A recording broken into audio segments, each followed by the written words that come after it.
Hello everyone, good evening. आज है 31 दिसंबर जो कि इस ईयर का लास्ट डे है।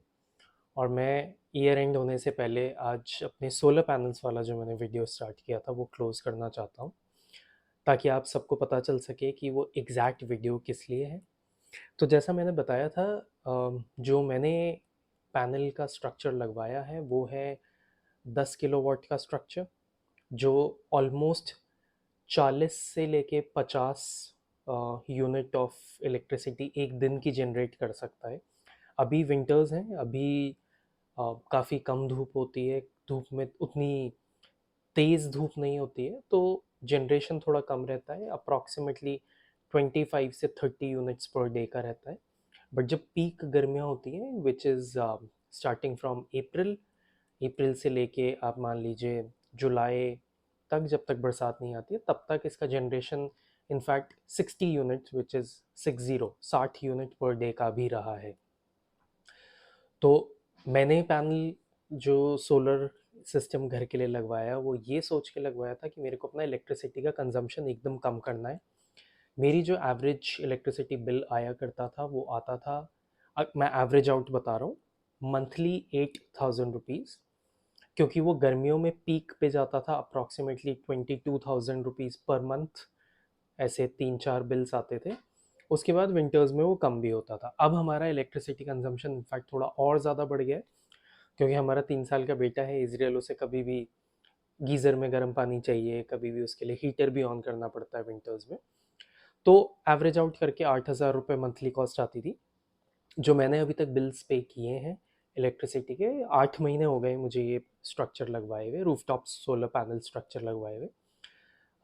मेरा बिल मैक्सिमम गर्मियों में, जब पीक गर्मी थी जिस टाइम पे हमारे घर में 3 एसी, जिसमें से कि एक 2 टन का एसी है और दो 1.5 टन के एसी हैं, ऑलमोस्ट 24 आवर्स चलते थे। Almost 24 hours, 3 AC almost 24 hours. तब मेरा जो इलेक्ट्रिसिटी बिल आया था वो आया था अराउंड 3,200 रुपीज़, क्योंकि जितना भी कंजम्पशन हम लोग कर रहे थे वो हम खुद ही जनरेट कर रहे थे।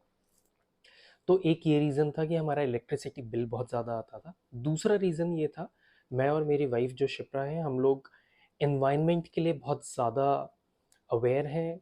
हम लोग चाहते हैं कि हम लोग जो भी चीज़ें यूज़ करें वो ग्रीन हो, क्लीन हो। तो ग्रीन एनर्जी, क्लीन एनर्जी आप लोगों ने सुना होगा। तो इलेक्ट्रिसिटी कंजम्पशन अगर हम लोग खुद का बढ़ा रहे हैं, उसका मतलब होता है कि हम लोग कोल कंजम्पशन, जो कि कोयला होता है, वो कंजम्पशन कम कर रहे हैं। तो ये भी रीज़न था जिस वजह से हम लोग शिफ्ट हुए थे। अब मैं आपको बताता हूँ बेसिक स्ट्रक्चर में क्या चीज़ कितनी होती है, क्योंकि ये क्वेश्चंस मेरे पास भी थे जब मैंने पैनल के लिए रिसर्च करनी शुरू की थी कि कितना लोड ले पाएगा, कितना नहीं ले पाएगा, कैसे बनेगा, क्या नहीं बनेगा।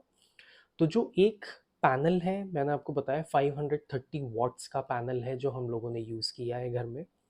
18 पैनल्स लगे हैं, 18। वो 10 किलोवाट एग्जैक्ट नहीं है, 9 पॉइंट कुछ किलोवाट है। वो मैं कैलकुलेशन बताऊंगा कैसे होता है, पर पहले मैं आपको पैनल्स का बताता हूँ। अडानी के मोनोपर्क 530 वॉट्स, 530 वॉट्स के पैनल है।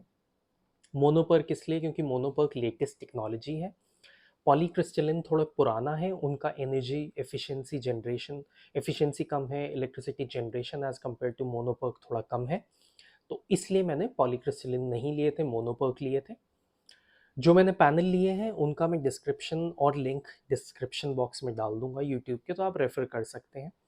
इन पैनल्स की कॉस्ट थी जिस टाइम मैंने लिया था 29 रुपीज़ पर वॉट। तो उसकी रेट हो जाती है 530 वॉट मल्टीप्लाइड बाई 29 रुपीज़, ये कॉस्ट आती है। अब हर पैनल का जो साइज़ है वो साइज़ होता है अप्रॉक्सीमेटली 7.4 फीट टॉल, जो लंबाई होती है उनकी। और जो उनकी विड्थ होती है वो होती है अप्रॉक्सीमेटली 3.7 फीट। ओके, इतने चौड़े हो जाते हैं। तो ये एक पैनल की लेंथ आती है। एक पैनल का वेट होता है अप्रॉक्सीमेटली 28.8 केजीज, आप 29 केजीज मान लीजिए। तो आपके ज़रूरत के हिसाब से जितने भी पैनल लग रहे हैं तो उतना उनका वेट हो जाता है। अब पैनल की थिकनेस बहुत कम होती है, अप्रॉक्सीमेटली 1.3 इंचेस ही होती है, वो अराउंड इतना सा रहेगा, इतने से थिक होते हैं। इन पैनल को खड़ा करने के लिए, लगाने के लिए जो स्ट्रक्चर लगता है वो प्राइमरली लगता है गैल्वेनाइज्ड मेटल होता है, जो कि आयरन जैसा दिखता है लेकिन आयरन नहीं होता है, क्योंकि आयरन पे रस्टिंग होती है, इस स्ट्रक्चर पे रस्टिंग नहीं होती है बिल्कुल भी। और जो आपका इंस्टॉलर है जिसके थ्रू आप इंस्टॉल करवा रहे हैं, वो आपको इसकी वारंटी भी बताएगा।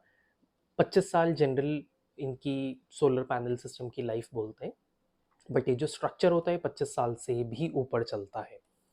तो आप अच्छा किसी ब्रांड का देख सकते हैं, गैल्वेनाइज स्टील। अगर आपको चाहिए कुछ सजेशंस तो आप कमेंट कर सकते हैं, मैं आपको सजेस्ट कर सकता हूँ क्या करना है।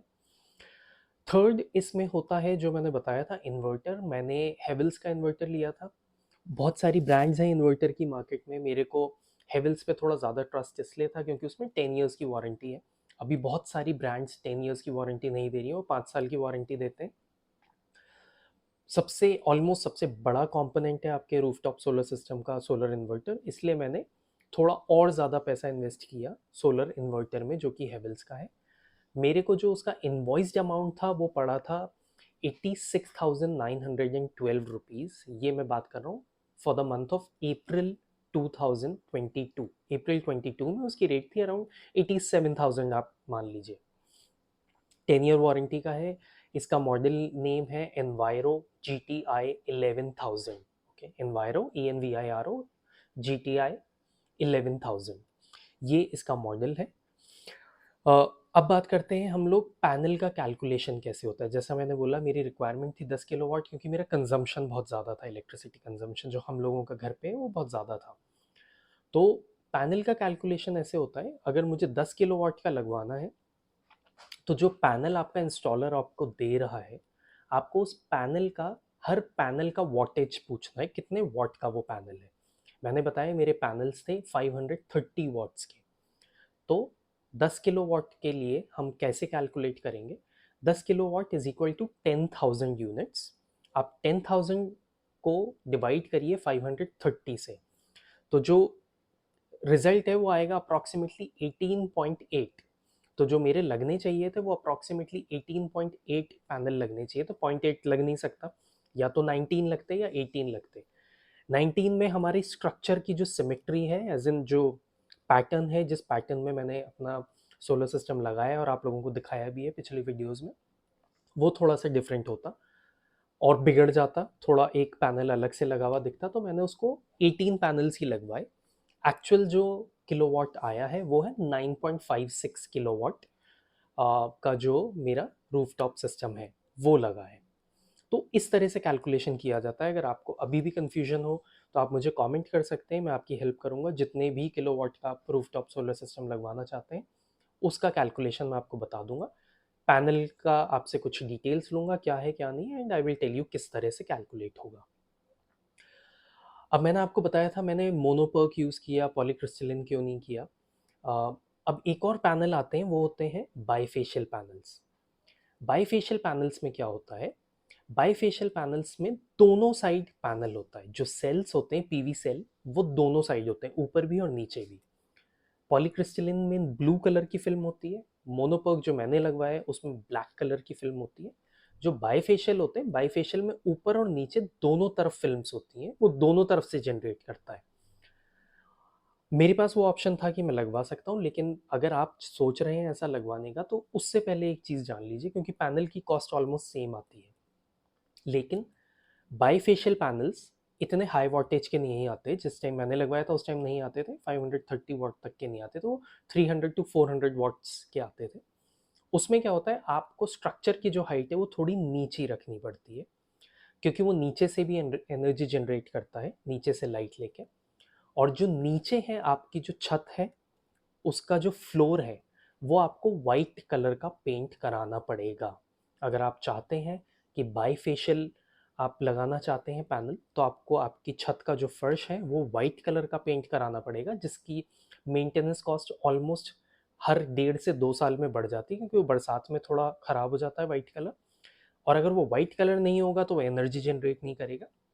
सेकेंडली, बाईफेशियल लगाने के लिए आपकी स्ट्रक्चर की हाइट थोड़ी कम रखनी पड़ेगी। जैसा मैंने बताया पिछले वीडियोस में, मेरे स्ट्रक्चर की हाइट है अराउंड 12 फीट, 11.5 फीट से तो वो स्टार्ट है, और टॉप टिल्ट जो है वो जाता है अराउंड 14 एंड हाफ फीट। लेकिन बाईफेशियल के लिए आपको उसकी हाइट रखनी पड़ेगी मैक्सिमम 6 से 7 फीट नीचे वाला टिल्ट, और ऊपर वाला टिल्ट फिर जाएगा अराउंड 11.5 फीट तक। तो ये रीज़न था मैंने बाईफेशियल क्यों नहीं लगवाया। अब एक चीज़ और होती है, इसमें लगता है लाइटनिंग अरेस्टर, क्योंकि ये बहुत ज़्यादा इलेक्ट्रिसिटी अट्रैक्ट करता है, मैंने पिछले वीडियोस में दिखाया था। और वो लाइटनिंग अरेस्टर की वजह से आपके घर में बनाने पड़ते हैं 3 अर्थिंग पिट। अर्थिंग पिट का मतलब होता है ज़मीन में गड्ढा होता है अराउंड 6 से 7 फीट का, उसके अंदर एक रॉड जाती है और वो रॉड से वायर्स कनेक्टेड होते हैं लाइटनिंग अरेस्टर में। तो ऐसे 3 गड्ढे किए जाते हैं, 3 पिट्स बनते हैं जिनमें वो होता है। अब आप उस पे भी ध्यान दीजिए, क्योंकि जो मार्केट में पाइप्स अवेलेबल हैं जो रॉड अंदर जाती है, वो बोलते हैं कि कॉपर की रॉड होगी, लेकिन आपको जीआई की रॉड दे दी जाती है और वो इंसर्ट कर दी जाती है।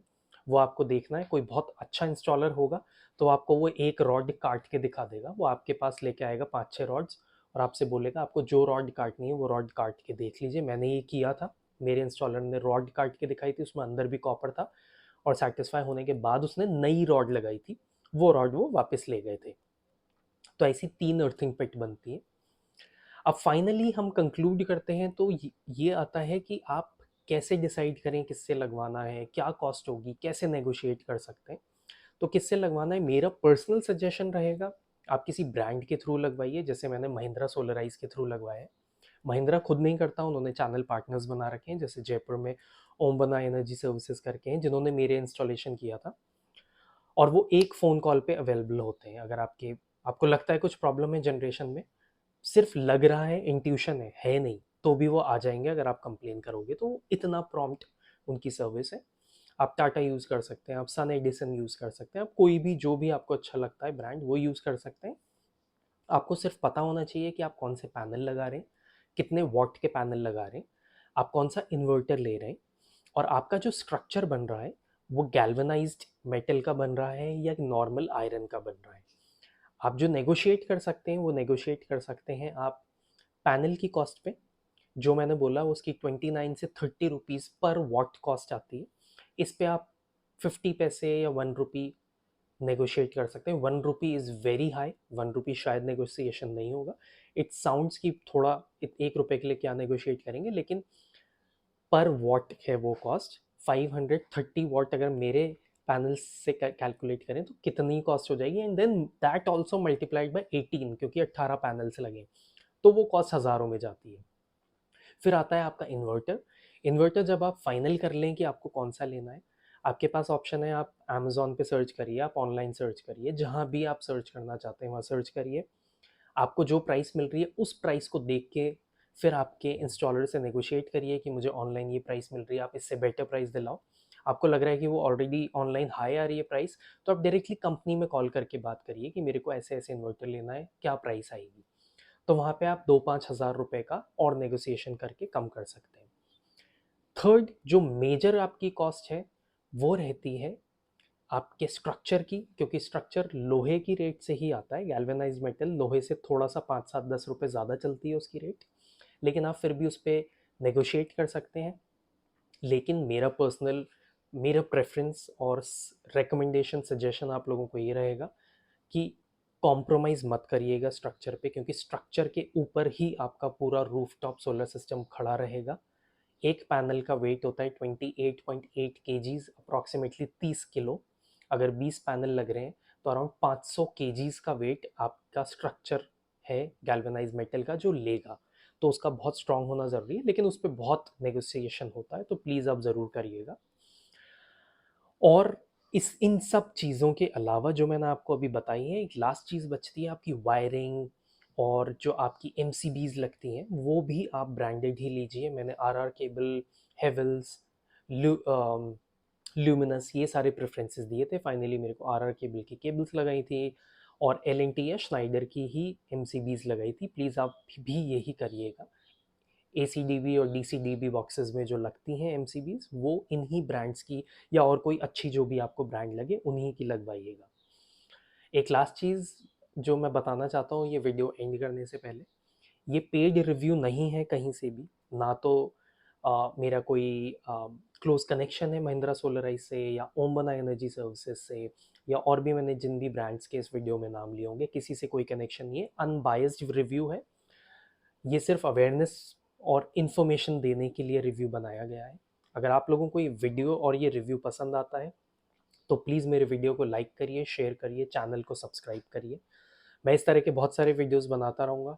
हम लोग मजाक में हमारे घर को the house of smart gadgets बोलते हैं, क्योंकि हम लोग बहुत सारी गैजेट्स यूज़ करते हैं डे टू डे यूज़ के लिए। झाड़ू पोछा बर्तन हर चीज़ के लिए हम लोगों के पास मशीन्स हैं, हम लोग हाथ से नहीं करते हैं, ना कोई मेड्स है। और मैं उन सब चीज़ों के भी वीडियोस बनाता रहूँगा। अगर आप लोगों के पास कोई क्वेश्चंस हैं कोई भी चीज़ से रिलेटेड, सोलर पैनल से रिलेटेड, या सोलर कैसे वर्क करता है, एनर्जी कितनी जनरेट होगी, कॉस्ट सेव करनी चाहिए नहीं करनी चाहिए, या मेरा electricity bill per month for example x amount है, क्या मुझे लगाना भी चाहिए या नहीं, तो आप मेरे को कमेंट करके बताइए, मैं आपसे ज़रूर कनेक्ट करूँगा। होप आप लोगों को ये वीडियो पसंद आया होगा। Thank you so much for watching. Like share and subscribe. See you soon.